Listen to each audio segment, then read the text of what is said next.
Hello, I'm pleased to be with you for this series of Holy Week reflections. I'm going to be with you for daily reflections leading up to Easter Sunday, when we'll see you hopefully in the church centre. Now these will just be short reflections. They'll only take up 5 minutes of your time every day, but I hope it'll be time well spent. I'm going to read a brief passage from the Gospels and then hopefully broaden the picture a little for you. Maybe give you a little something to think about as you experience Holy Week for yourself. Today is Monday, and I'm reading from the Gospel of Luke, chapter 19, verses 41 to 48. And when he drew near and saw the city, he wept over it, saying, "Would that you, even you, had known on this day the things that make for peace, but now they are hidden from your eyes. For the days will come upon you when your enemies will set up a barricade around you and surround you and hem you in on every side and tear you down to the ground, you and your children within you. And they will not leave one stone upon another in you, because you did not know the time of your visitation." And he entered the temple and began to drive out those who sold, saying to them, "It's written, my house shall be a house of prayer, but you have made it into a den of robbers."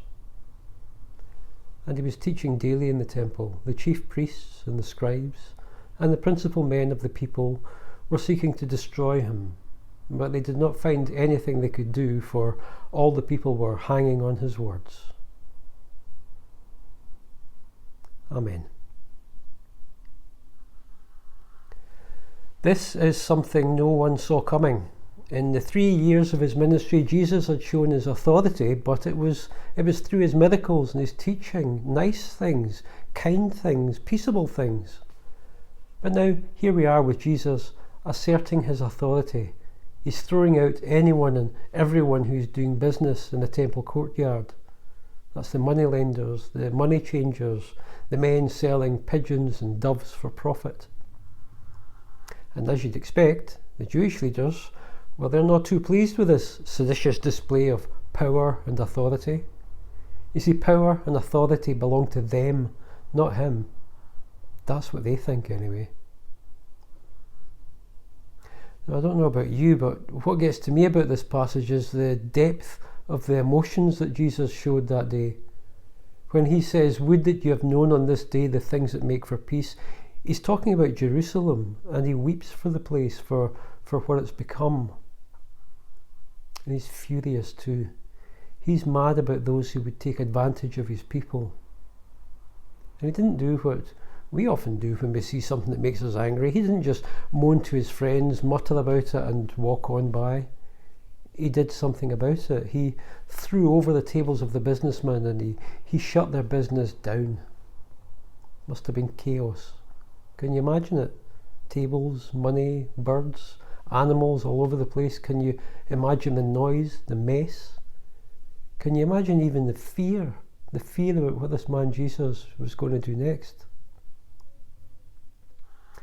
But if Jesus is furious, the religious leaders are even more so.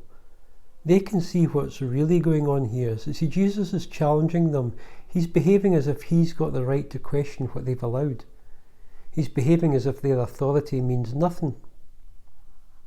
This man's got the audacity to tell them they're worried, they're wrong about just about everything they know, and he's challenging them about it. No, they're not happy. They're not happy at all. And it's here that real unease among the authorities starts to grow. This man Jesus is a problem. He's a problem that needs sorting out, but as long as the people keep coming to hear him teach, there's not a lot that the religious leaders can do about it. They don't want to make a scene themselves, but at the same time, they don't want to appear weak. How do they respond though? I will see as the week goes on. But for now, they bide their time, they plot, they plan, they wait.